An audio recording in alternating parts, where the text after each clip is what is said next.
అందరికీ నమస్కారం. నేను మీ డాక్టర్ ఆర్బి సుధా. ఇప్పుడు మనం మాట్లాడుకోబోయేది విపరీత రాజయోగాల గురించి మాట్లాడుకుంటాము. సో విపరీత రాజయోగాలు ఎలా ఫామ్ అవుతాయి, అసలు ఏమి ఇస్తాయి అంటే ఏంటంటే ఎవరికైనా కావాల్సింది రిజల్టే కదా. సో ఎలా ఫామ్ అవుతాయి, ఎలా రిజల్ట్స్ ఇస్తాయి అనేది చూద్దాము. మనం జనరల్గా జాతక రీత్యా చూసాము అంటే 12 భావాలు ఉంటే 12 హౌసెస్ అంటే రాసులు అని చెప్పుకుంటూ ఉంటాము. ఇదేంటంటే లగ్నాత్ ఎక్కువ చూసుకుంటాం, అలాగే రాశి వారిగా కూడా చూసుకుంటూ ఉంటాం అన్నమాట. దుస్థానాలు అనేది మనం చూసుకుంటాం. ఏదైనా సరే పాజిటివ్ అండ్ నెగిటివ్ కలయిక అనేది మనకి తెలిసిందే, లైఫే అంతా. అలాగే జాతకం కూడా అలాగే ఉందన్నమాట. అంటే ఏంటంటే చదువుకున్న వాళ్ళకి అంటే జాతక అస్ట్రాలజర్స్కి వాళ్ళకి తెలుస్తుంది. ఇది మీకు తెలియడానికి కోసం మనం చెప్తున్నాం. దుస్థానాలు అనేది 6th అంటే 6వ ఇల్లు, 8th 8వ ఇల్లు, అలాగే ఏంటంటే మనం ఎక్కువ 12వ ఇల్లు చెప్పుకుంటాం, 12th హౌస్ చెప్పుకుంటాం. అంటే 6వ ఇంటికి ఏంటంటే ఎక్కువ ఎనిమీస్ అలాగే లోన్స్ అని చెప్పుకుంటూ ఉంటాం అన్నమాట. అలాగే సర్వీస్ కూడా ఉంది, అంటే పాజిటివ్లోనే నెగిటివ్, నెగిటివ్లోనే పాజిటివ్ చూసుకుంటాం. 8వ ఇల్లు అంటే సీక్రెట్ హౌస్ అని చెప్పుకుంటూ ఉంటాం, అంటే లాంజివిటీకి కూడా మనం చెప్పుకుంటూ ఉంటాం.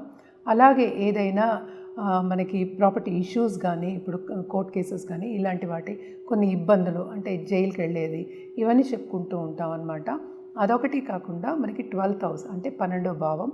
12వ భావం కానీ 12వ రాశి కానీ ఎప్పటికైనా లాసెస్కి మనం ఎక్కువ చెప్పుకుంటాం. అలాగే శ్రమకి చెప్పుకుంటాం, ట్రావెల్కి చెప్పుకుంటాం, ఏదైనా సరే లాసెస్కి చెప్పుకుంటాం. అదొకటి కాకుండా ప్లస్ పాయింట్ ఏంటంటే దాంపత్య జీవిత అనుకూలతకి కూడా మనం చెప్పుకుంటూ ఉంటాం అన్నమాట. అలాగే 6th హౌస్లో మనకి ఎప్పటికైనా సరే బెనిఫిట్స్ అంటే ఏంటి, మంచి చేసే గ్రహాలు. మనం ఎప్పటికైనా కొన్ని గ్రహాలు, మనకి 9 గ్రహాలు ఉన్నాయని తెలుసు. మంచి గ్రహాలు అలాగే ఏంటంటే మంచి చేసే గ్రహాలు, అలాగే కొంతవరకు చెడు చేసే గ్రహాలు అని పరిగణించున్నామన్నమాట. సో ఏదైనా సరే జాతక రీత్యా చూడవలసిందే. సో ఇప్పుడు మనం విపరీత రాజయోగం అంటే ఏంటంటే మన రజనీకాంత్ గురించి కూడా మనందరూ చెప్పుకుంటూ ఉంటారు. అంటే మార్స్ ఎగ్జాల్టేషన్లో ఉన్నారని మనకి టైం సరిగ్గా తెలియదు అనుకోండి, బట్ ఏంటంటే సినిమా యాక్టర్స్కి చెప్పుకుంటూ ఉంటాం. విపరీత రాజయోగం అంటే అది ఒక ఎగ్జాంపుల్ కింద నేను చెప్పాను. రజనీకాంత్ స్టోరీ అందరికీ తెలిసిన విషయం.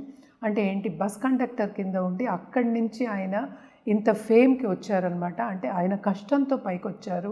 కష్టపడిందే ఏది రాదు, కానీ మనకి టైం అంటే కాలం కూడా కలిసి రావాలన్నమాట. సో ఇవన్నీ ఏంటంటే 3 కింద ఉంటాయి, అంటే 6, 8 అండ్ 12th హౌసెస్.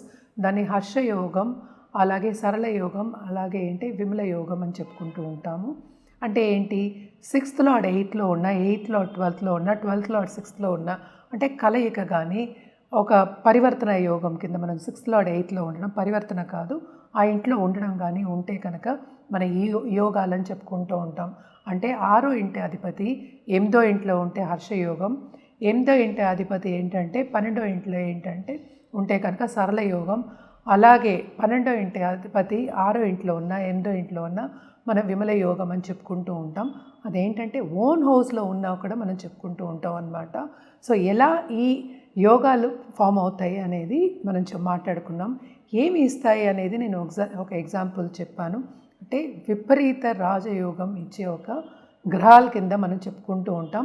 దుస్థానాలు ఏవి అంటే 6, 8, 12. సో ఇలాంటి గ్రహ స్థితి ఉన్నప్పుడు కనుక వాళ్ళు ఎక్కడో ఉన్నవాళ్ళు, అంటే చాలా హీన స్థితిలో ఉన్నవాళ్ళు మనం చెప్పుకుంటూ ఉంటాం కూడా. అంటే అమెరికన్ ప్రెసిడెంట్ కుట్టుకునే అతను అమెరికన్ ప్రెసిడెంట్ అయ్యారని కూడా చెప్పుకుంటూ ఉంటాం. సో ఇలాంటి యోగాలు ఏంటంటే చాలామందికి మనం చూస్తూ ఉంటాం అన్నమాట. వాళ్ళు పుట్టుకతోనే అదృష్టవంతులు అని చెప్పలేము, but as life goes on అంటే ఎదుగుతున్నప్పుడు చాలా అదృష్టం అనేది వీళ్ళకి కలిసి వస్తుంది. అందుకనే మనం ఏంటంటే విపరీత రాజయోగం అని చెప్పుకున్నాం. విపరీతం అంటే ఏంటంటే అటు మనకి డబ్బు, సంపద, పేరు, అంటే పలుకుబడి అన్నీ ఉంటాయి అన్నమాట. అంటే ఏంటి, ఏదో ఒక కాలం వాళ్ళకి కలిసి వచ్చినప్పుడు, నేను ఇందాక నుంచి చెప్తున్నా కాలం కలిసి రావాలి అంటే ఏంటి, కాలం కలిసి రావాలి అంటే ఏంటంటే ఆ దశా విశేషాలు, అంటే 6th లార్డ్ దశ కానీ, లేకపోతే లగ్నాధిపతితో కూడిన సబ్దశ రావడం కానీ, మంచి దశతో కూడిన ఈ దశలు రావడం కానీ వస్తే కనుక తప్పక ఏంటంటే విపరీత రాజయోగం అని చెప్పొచ్చు. అలాగే ఏంటంటే కొన్ని నీచభంగ రాజయోగాలు కూడా మనం చెప్పుకుంటూ ఉంటాం. అంటే ఈ గ్రహాలన్నీ ఉన్నాయి కదా, ఒక్కొక్క ప్లేస్లో నీచం అవుతాయి. అంటే ఏంటంటే మనకి రాహుకేతుకి నీచ స్థితి, అది ఉచ్చ స్థితి ఉన్నప్పటికీ మనం ఎక్కువ చెప్పుకోము. మిగతా 7 గ్రహాలకి మనం చెప్పుకుంటూ ఉంటాం అన్నమాట. అది నీచమైనప్పుడు ఎస్పెషల్లీ ఏంటంటే చంద్రుడు నీచమైంది ఏంటంటే మనకి వృశ్చిక రాశిలో నీచమవుతారు. నీచభంగ రాజయోగాలు అని చెప్పుకుంటూ ఉంటాం అనమాట. అది టైం రావాలి, టైం వచ్చినప్పుడు అంటే సప్దశ వచ్చినప్పుడు కానీ లేకపోతే దశా విశేషాలు వచ్చినప్పుడు కానీ ఆ దశ వచ్చినప్పుడు కానీ సడన్గా ఏంటంటే పుష్ అనేది ఉంటుంది. అంటే మంచి ఆపర్చునిటీస్ ఇచ్చినప్పటికీ కొంతమంది తీసుకోలేకపోతారు. సో అందుకని టైం అనేది మనకి కరెక్ట్ ఉండాలి. కొంతమంది జాతక రీత్యా ఏంటంటే ఇవన్నీ యోగాలు ఉన్నప్పటికీ ఏంటంటే దశ మనకి అనుకూలంగా ఉండదన్నమాట. దశ అనేది ఎప్పటికైనా సరే మన నక్షత్రం పట్టి వస్తూ ఉంటుందన్నమాట. సో మనం ఇప్పుడు పరిహారాల విషయానికి వస్తే కనుక తప్పక ఇవి దుస్థానాలు కనుక ఒక్కొక్కరికి ఒక్కొక్క పరిహారం అనేది ఉంటుంది.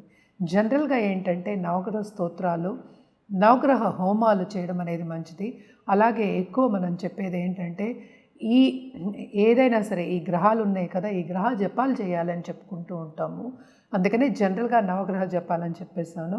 అలాగే ఏంటంటే శక్తి పూజలు చేసే వాళ్ళకి ఎప్పటికైనా చెప్పడం ఏంటంటే శక్తి పూజలు చేసే వాళ్ళకి, నిత్యం చేసే వాళ్ళ శక్తిని కొలిచే వాళ్ళకి తప్పక ఏంటంటే పాజిటివిటీ అనేది ఎక్కువ ఉంటుంది. ఈ గ్రహాలు కూడా ఏంటంటే అనుకూల పరిస్థితికి వచ్చే ఛాన్సెస్ ఎక్కువ ఉన్నాయి, అనుకూలంగా ఉండేది మనం చూస్తూ ఉంటాము. అండ్ మోస్ట్ ఇంపార్టెంట్ ఏంటంటే ఎప్పటికైనా సరే మనకి గోవు పూజలు చేయడం కానీ, గోవుని ఆరాధించడం కానీ చేస్తే కనుక తప్పక ఏంటంటే ఈ గ్రహాలన్నీ కొంతవరకు శాంతిస్తే కనుక తప్పక మనకి పాజిటివిటీ అనేది పెరుగుతుంది. నాట్ ఓన్లీ పాజిటివిటీ వచ్చినప్పటికీ కాలం కలిసి వస్తుంది. మనకి పూర్వీక ఆశీస్సులు కూడా ఉంటాయి కనుక ముందుకెళ్ళడం అనేది ఈజీ అవుతుందన్నమాట. సో మనం ఇప్పుడు రాశి వారిగా మాట్లాడుకుందాం. మనం ఇప్పుడు మాట్లాడుకోబోయేది వృషభ రాశి వాళ్ళ గురించి. వృషభ రాశి వాళ్ళకి మనకి 12వ ఇంటిలాడేమో మనకి తెలుసు, మనకి కుజుడయ్యాడు. అలాగే 6th లార్డ్ కూడా మనకి ఏంటంటే శుక్రుడయ్యాడు. ఈ రాశికి అధిపతి శుక్రుడే అయ్యాడు. 6వ ఇంటి లార్డ్ కూడా మనకి ఏంటంటే శుక్రుడే అయ్యాడు అనమాట. 12th లార్డ్ ఏమో వీళ్ళకి ఏంటంటే ఈ 12th లార్డ్ మనం మాట్లాడుకున్నాం కుజుడయ్యాడు. అదొకటి కాకుండా మనకి 8th లార్డ్ మనకేమో జూపిటర్ అయ్యారనమాట. సో ఇప్పుడు సపోజ్ 6th లార్డ్ మనకి వీనస్ అంటే శుక్రుడేమో మనకి జూపిటర్ ఇంట్లో ఉన్నా, లేకపోతే 12th లార్డ్ ఓన్ హౌస్లో ఉన్న, మార్స్ ఓన్ హౌస్లో ఉన్నా కూడా మనకి ఏంటంటే విపరీత రాజయోగాల కింద మనం చెప్పుకుంటూ ఉంటాం అన్నమాట. అలాగే ఏంటంటే కలయిక అంటే మనం వీనస్తో పాటు కలయిక ఉన్నా కూడా మనం విపరీత రాజయోగాలు చెప్పుకుంటూ ఉంటాం. ఏదైనా సరే జాతక రీత్యా నిర్ధారించవలసి వస్తుంది. అది ఎంతవరకు ఉంది, ఎంత పవర్లో ఉంది, ఈ విపరీత రాజయోగాలు ఎంతవరకు ఉందో మనం నిర్ధారించుకోవాలన్నమాట. సో మోస్ట్ ఇంపార్టెంట్ ఈ గ్రహాలు విపరీత రాజయోగాన్ని ఇస్తాయన్నమాట ఈ రాశి వాళ్ళకి. అలాగే పరిహారాల విషయానికి వస్తే కనుక తప్పక ఏంటంటే లక్ష్మికి పూజ చేయడం అనేది వెరీ వెరీ ఇంపార్టెంట్ అనమాట. అండ్ ఆల్సో ఏంటంటే మనం ఎందుకు చెప్తున్నాం, వీనస్ ఏమో లక్ష్మీ స్వరూపం కింద మనం తీసుకుంటూ ఉంటాం. మోహిని రూపానికి ఇందాక కూడా చెప్పాను ఒక దాంట్లో, మోహిని రూపానికి కూడా మనం చేసుకుంటే చాలా చాలా మంచిది. అంటే విష్ణుమూర్తి స్వరూపం మనం చెప్పేది. ఎందుకంటే అమృతం ఇచ్చే ఒక యోగం కింద మనం చెప్పుకుంటాం. అమృతాది యోగాలు కూడా ఉంటాయి, కానీ మనం మాట్లాడుకునేది విపరీత రాజయోగం గురించి.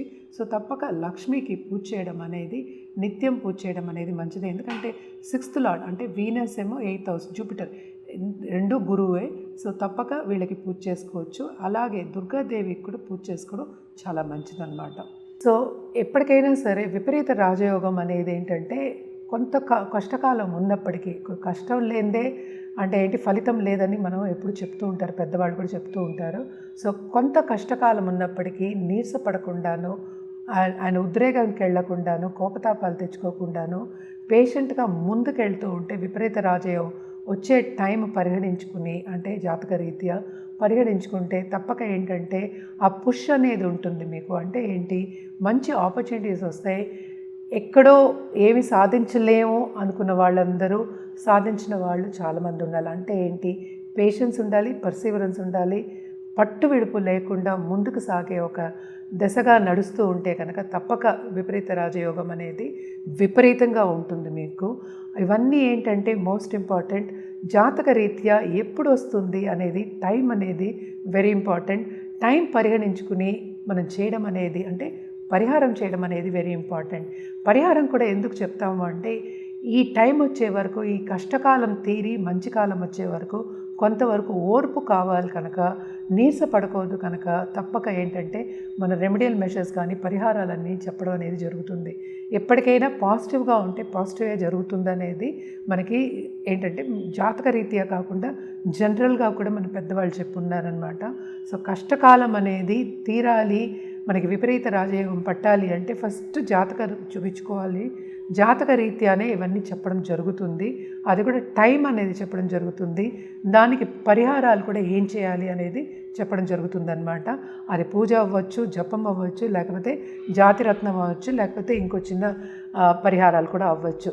సో నిత్యం పూజ చేసుకునే వాళ్ళు తప్పక నిత్యం పూజ చేసుకోవచ్చు.